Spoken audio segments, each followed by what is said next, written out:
బ్యాగులు మోసిన దొంగవు కాబట్టి అదే బురద మా మీద ఊస్తా నువ్వు చేసే లుచ్చా పనులు ప్రపంచమంతా చేస్తుంది, నీలాగా గౌతమ్ బాయ్ అని చిల్లర పనులు చేసుకుంటూ ఆయన చుట్టూ తిరిగి మస్కా కొట్టే టైపు మేం కాదు.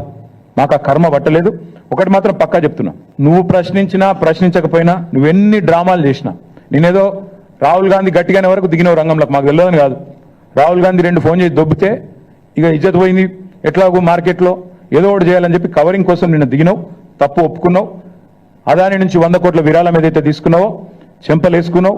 టీఆర్ఎస్ దెబ్బకు, టీఆర్ఎస్ ధాటికి తట్టుకోలేక కత్యంతరం లేక పీచేముడు అన్నావు, సంతోషం. కానీ 12,400 కోట్ల పెట్టుబడి ఏదైతే అందులో నీ వాటాలతో సహా మీ పెద్దలకు మూటలతో సహా ఏదైతుందో దాన్ని కూడా ఖచ్చితంగా రద్దు చేయాల్సిందే. అప్పుడైతేనే నిన్ను నీ రాహుల్ గాంధీని దేశం నమ్ముతుంది, లేకపోతే మీ మాటలు ఇంకెవడు నమ్మడు. ఇంకొక మాట నేను అడుగుతా ఉన్నా, 5,000 కోట్లు ఇప్పుడే నేను అడిగిన, పంపుడు స్టోరేజ్ తన పాలసీ ఎక్కడుంది చూపెట్టు, ఏ బేసిస్లో ఎంఓయూ చేసినావు చూపెట్టు.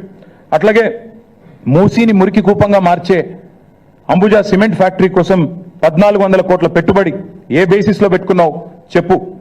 అందుకే నేను అనేది ఈ ఉల్టా చోర్కో కొత్వాల్ డాంటే అనే స్టైల్లో నువ్వు తప్పులు చేసి మా మీద రుద్దే ప్రయత్నం ఏదైతే చేస్తున్నావో, సాడిస్ట్ ముఖ్యమంత్రి, నీకు భయపడేటోడు ఎవ్వడు లేడు ఇక్కడ. ఏం చేసుకుంటావో చేసుకో, నిన్ను మాత్రం తప్పకుండా ప్రజల తరపున ప్రశ్నిస్తూనే ఉంటాం, నిలదీస్తూనే ఉంటామని మళ్ళొకసారి చెప్తూ, మొదటిది, గత 4-5 రోజులుగా దేశవ్యాప్తంగా దుమారం, వివాదం, వాదనలు, ప్రతివాదనలు, ఆరోపణలు, ప్రత్యారోపణలు జరుగుతూ ఉన్నాయి.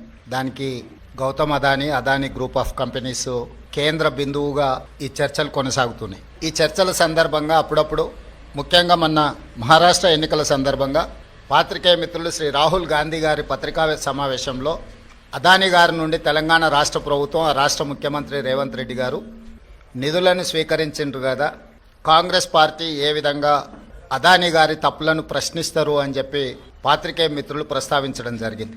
పాత్రికేయ మిత్రులకు చాలా సందర్భాలలో నేను వివరణ ఇచ్చిన, రాహుల్ గాంధీ గారు కూడా విస్పష్టంగా ఒక అంశాన్ని ప్రస్తావించారు. చట్టబద్ధంగా, రాజ్యాంగబద్ధంగా రాష్ట్ర ప్రభుత్వాలు కానీ కేంద్ర ప్రభుత్వాలు కానీ ఏదైనా అంశంలో టెండర్లు పిలిచినా, ఏదైనా అంశంలో పెట్టుబడులు పెట్టడానికి అవకాశాలు కల్పించినా అందరికీ సమానమైన అవకాశాలు, అందరూ పోటీ పడే విధంగా నిబంధనలను తయారు చేసి, నిబంధనల మేరకు టెండర్లను నిర్వహించి, అందులో ఎవరు ఆ టెండర్లలో రాణిస్తే వాళ్లకు కాంట్రాక్ట్లు ఇవ్వడం కానీ, లేదా ఏదైనా పనులను కేటాయించడం కానీ, ఏదైనా విషయాలతో అదానీనే కాదు, అంబానీ కావచ్చు, టాటా కావచ్చు, బిర్లా కావచ్చు, ఈ దేశంలో ఉండే ఏ సంస్థలకైనా రాజ్యాంగబద్ధమైన రక్షణ ఉంటుంది, వాళ్ళు పెట్టుబడులు పెట్టడానికి అవకాశం ఉంటుందని రాహుల్ గాంధీ గారు వివరించడం జరిగింది. అయినా జర్నలిస్టులు కావచ్చు, రాజకీయ పార్టీలు కావచ్చు, పదే తెలంగాణ రాష్ట్ర ప్రభుత్వానికి ప్రతిష్టాత్మకంగా తెలంగాణ రాష్ట్ర ప్రభుత్వం భావించి ప్రారంభించిన యంగ్ ఇండియా స్కిల్స్ యూనివర్సిటీకి కార్పస్ ఫండ్ కింద రాష్ట్ర ప్రభుత్వం నిధుల స్వీకరణ కోసం చేస్తున్న ప్రయత్నంలో భాగంగా చాలా సంస్థలు ముందుకొచ్చి రాష్ట్ర ప్రభుత్వం ప్రారంభించిన ప్రతిష్టాత్మకమైన యంగ్ ఇండియా స్కిల్స్ యూనివర్సిటీకి నిధులను ఇవ్వడం జరిగింది. దాంట్లో భాగంగానే అదానీ సంస్థ కూడా 100 కోట్ల రూపాయలను కార్పొరేట్ సోషల్ రెస్పాన్సిబిలిటీ కింద తెలంగాణ రాష్ట్ర ప్రభుత్వం ప్రారంభించిన యంగ్ ఇండియా స్కిల్స్ యూనివర్సిటీకి ఇస్తాము అని చెప్పి ఆమోద లేఖ ఇవ్వడం జరిగింది. ఈ అంశాన్ని ప్రస్తావించడం ద్వారా అదేదో అదానీ గ్రూప్ తెలంగాణ రాష్ట్ర ప్రభుత్వానికో ముఖ్యమంత్రి గారికో అప్పనంగా 100 కోట్ల రూపాయలు ఇచ్చినట్టుగా అనవసరమైన చర్చలకు, రాద్ధాంతానికి తావిస్తున్నది. వాస్తవంగా ఇన్కమ్ ట్యాక్స్ క్లియరెన్స్ లేకపోవడం వల్ల ఇన్కమ్ ట్యాక్స్ నుంచి మినహాయింపు తీసుకోవడానికి రాష్ట్ర ప్రభుత్వం చేస్తున్న ప్రయత్నము, నిన్న మొన్ననే 80B కింద రాష్ట్ర ప్రభుత్వానికి యంగ్ ఇండియా స్కిల్స్ యూనివర్సిటీకి అనుమతి ఇవ్వడం జరిగింది. ఇప్పటి వరకు ఏ సంస్థ నుంచి కూడా తెలంగాణ రాష్ట్ర ప్రభుత్వం తన ఖాతాలోకి 1 రూపాయి కూడా తీసుకోలేదు, ఇంక్లూడింగ్ అదానీ. అయితే అనవసరమైన చర్చలలో తెలంగాణ ప్రతిష్ట కానీ, వ్యక్తిగతంగా నా గురించి చర్చ జరగడం, మా మంత్రివర్గ సహచరులకు నాకు ఎలాంటి సుతారము ఇష్టం లేదు. అందుకే స్పష్టంగా నిన్ననే రాష్ట్ర ప్రభుత్వం తరఫున అదానీ గ్రూప్ ఆఫ్ కంపెనీస్కి మా అధికారి జయేష్ రంజన్ ద్వారా లేఖ రాయడం జరిగింది. జరుగుతున్న వివాదాలు, ఆరోపణలు, రకరకాల పరిస్థితుల వల్ల తెలంగాణ రాష్ట్ర ప్రభుత్వం మీరు ముందుకు వచ్చి ఉదారంగా తెలంగాణ యంగ్ ఇండియా స్కిల్స్ యూనివర్సిటీకి ఇస్తాన్న 100 కోట్ల రూపాయలను తెలంగాణ రాష్ట్ర ప్రభుత్వము స్వీకరించడానికి సిద్ధంగా లేదు. కాబట్టి దయచేసి మీ 100 కోట్ల రూపాయలను యంగ్ ఇండియా స్కిల్స్ యూనివర్సిటీకి బదిలీ చేయొద్దు అని చెప్పి విస్పష్టంగా వారికి లేఖ రాయడం జరిగింది. ఈ పత్రికా సమావేశం ద్వారా పక్క రాష్ట్రాలు పక్క దేశాలలో అదానీ గ్రూప్ ఆఫ్ కంపెనీస్ మీద జరుగుతున్న వివాదానికి తెలంగాణ రాష్ట్ర ప్రభుత్వానికి ఎలాంటి సంబంధం లేదు. ఏ వ్యక్తి అయితే ఎకనామిక్ అఫెన్సెస్ చేసినారని చెప్పి ఈ రోజు అన్ని దినపత్రికలు ప్రభుత్వంలో ఘోషిస్తున్నాయో ఆ వ్యక్తితోటి తెలంగాణ తొలి ముఖ్యమంత్రి అని చెప్తున్నటువంటి కేసీఆర్ గారి ఇంటికి వచ్చి ప్రగతి భవన్లో భోజనం చేసుకుంటాడు. ఇలా రంకెలేస్తున్నటువంటి యువరాజు దావోస్ లో ఇదే గౌతమ్ అదానీని కలిసి ఒప్పందాలు చేసుకున్నాడని పేపర్లలో వార్తలు వస్తాయి.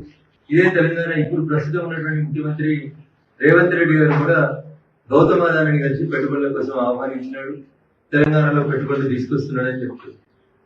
చంద్రశేఖరరావు గారు కలిస్తే తప్పు లేదు, కేటీఆర్ గారు కలిస్తే తప్పు లేదు, ఆఖరికి ఇప్పుడు పాలిస్తున్నటువంటి రేవంత్ రెడ్డి గారు కూడా పోయి గౌతమ్ అదానీతో పెట్టుబడులు పెట్టమని ఒప్పందాలు చేసుకుంటే తప్పు లేదు. అదే దినపత్రికలో వచ్చిన వార్తలు లేదా అదే అమెరికన్ కోర్టులో వచ్చినటువంటి ఆరోపణలు ఇంకొంచెం వెనక్కి వెళ్ళి మనం గమనంలో తీసుకుంటే అప్పటి ఛత్తీస్గఢ్ ముఖ్యమంత్రి ఎవరున్నారు? అప్పుడు ఛత్తీస్గఢ్ అధికారంలో కాంగ్రెస్ పార్టీ అధికారంలో, కాంగ్రెస్ పార్టీ నాయకులు అక్కడ ముఖ్యమంత్రి ఉన్నాడు. ఛత్తీస్గఢ్ లో కాంగ్రెస్ అధికారంలో ఉంటుంది, అప్పుడు ఆంధ్రప్రదేశ్ లో వైఎస్ఆర్సీపీ అధికారంలో ఉంటుంది, ఒడిశాలో బిజు జనతాదళ్ అధికారంలో ఉంటుంది, తెలంగాణలో టీఆర్ఎస్ అధికారంలో ఉంటుంది, తమిళనాడులో డిఎంకే అధికారంలో ఉంటుంది. ఈ రాష్ట్రాల్లో అవినీతి జరిగింది అని వస్తే రాహుల్ గాంధీ అనేటువంటి ఎంపీ ఒక ప్రెస్ మీట్ పెడతాడు. ఏం మాట్లాడతాడు రాహుల్ గాంధీ? ఇది మోడీకి ఆదానికి ఉన్నటువంటి మోదానికి సంబంధం, దీని మీద ప్రజలకు నిజాలు తెలవాలని మాట్లాడతాడు. అందుకని నేను పప్పు అని ఎందుకు పిలుస్తాను ప్రజలు అంటే ఎందుకనే పిలుస్తారు రాహుల్ గాంధీ. కుంభకోణం జరిగింది అని చెప్పబడుతున్నటువంటి 4 రాష్ట్రాల్లో తమిళనాడులో డిఎంకే, ఆంధ్రప్రదేశ్ లో వైఎస్ఆర్సీపీ, ఒడిశాలో బిజు జనతాదళ్, ఇకపోతే అటు ఛత్తీస్గఢ్ లో కాంగ్రెస్ పార్టీ అధికారంలో ఉంది. నిజంగా రాహుల్ గాంధీకి చిత్తశుద్ధి ఉంటే రాహుల్ గాంధీ, కాంగ్రెస్ పార్టీ, కాంగ్రెస్ పాలిత రాష్ట్రాల ముఖ్యమంత్రులు ఆదానితోటి లావాదేవీలు వ్యాపార సంబంధాలు కొనసాగించకపోతే అయ్యా రాహుల్ గాంధీ ఛత్తీస్గఢ్ లో ఆ రోజు ఉన్నటువంటి ముఖ్యమంత్రి చేసుకున్నటువంటి ఒప్పందం ఏందో చెప్పుంది. రేవంత్ రెడ్డి మొన్న పోయి చేసుకున్నటువంటి ఒప్పందాలు ఏందో చెప్పుంది. ముందు వీళ్ళు మీ పార్టీలో కాదా తెలుసుకోను. ఒకవేళ వీళ్ళు కాంగ్రెస్ ముఖ్యమంత్రులే అయితే ఈ రాష్ట్రాల్లో కుంభకోణాలు జరిగినాయని అమెరికన్ కోర్టు నరేంద్ర మోడీ గారి దగ్గర కుంభకోణం జరిగిందని చెప్పలే. ఆంధ్రప్రదేశ్, తమిళనాడు, ఒడిశా, ఛత్తీస్గఢ్ లో జరిగినాయని చెప్పింది. ఈ 4 రాష్ట్రాలని పాలిస్తున్న దాంట్లో 2 రాష్ట్రాలకి ముఖ్యమంత్రులు ఎవరంటే కాంగ్రెస్ పాలిత ముఖ్యమంత్రులు, కాంగ్రెస్ మిత్రపక్షాల ముఖ్యమంత్రులు ఉన్నారు. రాహుల్ గాంధీని పప్పు అని పిలవాల్సిన అవసరం ఎందుకు వచ్చింది దేశ ప్రజలకంటే? ఇందుకే తప్పు చేసింది కాంగ్రెస్ పాలిత రాష్ట్రాల ముఖ్యమంత్రులు అయితే ఆ దానికి సంబంధించి ఏదో ఒక అమెరికన్ కోర్టులో ఒక పిటిషన్ ని ఒక ప్రాసిక్యూటర్ ఆర్గ్యూ చేసిండు. నేరం ఆరోపించబడింది, నేరం నిరూపించబడలేదు. దానికి ఏదో అయిపోయినట్టు ఎల్లుండి జరగబోయేటువంటి పార్లమెంట్ లోపల మేము మోదీని ఇది చేస్తాం, అది చేస్తాం, మీ తాత కాడికి చూస్తా ఉన్నాం ఏం చేస్తా ఉన్నారు, ఏం చేసుకుంటూ వచ్చినారని. కొత్తగా నువ్వు చేసేది ఏముంది? 4 సార్లు 5 సార్లు ఎంపీ గెలిస్తే కూడా ఏం మాట్లాడాలి, ఏం మాట్లాడకూడదు అనేటువంటి అవగాహన లేకుండా మాట్లాడడం అనేది బాధ్యత రాహిత్యం అవుతుంది. నరేంద్ర మోడీ గారు, భారతీయ జనతా పార్టీ ఈ దేశంలో పారదర్శకత కోసం పనిచేస్తా ఉన్నాం. హిండెన్బర్గ్ ఎవరిది? హిండెన్బర్గ్ పేపర్లో మీరే రాపిస్తారు, మీరే వార్తలు చేపిస్తారు. సోరెన్ ఎవరు? జార్జ్ సోరెన్ అనేటువంటి షేర్ల మార్కెట్ లో ఒక దళారాయని పెట్టుకొని వచ్చి ప్రపంచంలో 5వ ఆర్థిక వ్యవస్థలో ఎగిరినటువంటి భారతదేశాన్ని చిన్నాభిన్నం చేసేందుకు పడినటువంటి కుట్రలో రాహుల్ గాంధీ అనే ఒక పావు తప్ప ఇంకొకటి కాదు. సో అమెరికాలో కానూన్ ఉంది, భారతదేశంలో ఎట్లయితే ఇండియన్ పీనల్ కోడ్ ఉంటుందో అమెరికాలో అమెరికా దేశం కానూన్ ఉంటుంది. అమెరికాలో కేసు పెడితే అమెరికా ఇష్టమైన ఆదాని ఇష్టం. In what way BJP is concern with Adanis issue in America? ఒక్క దగ్గరైనా అమెరికాలో అక్కడున్న పబ్లిక్ ప్రాసిక్యూటర్ ఆర్మీ చేసినటువంటి 4 రాష్ట్రాల్లో ఒక్క రాష్ట్రమైనా భాజపా పాలిత రాష్ట్రం చెప్పాలి రాహుల్ గాంధీ. ఏం తెలియకుండా ఎవడో రాసిస్తే ఏం మాట్లాడాలో కూడా తెలియకుండా ఏది పడితే మాట్లాడుతూ ఉంటే ఇది దేశ హితానికి మంచిది కాదనేది నేను రాహుల్ గాంధీ గారికి చెప్పదలుచుకున్నాను.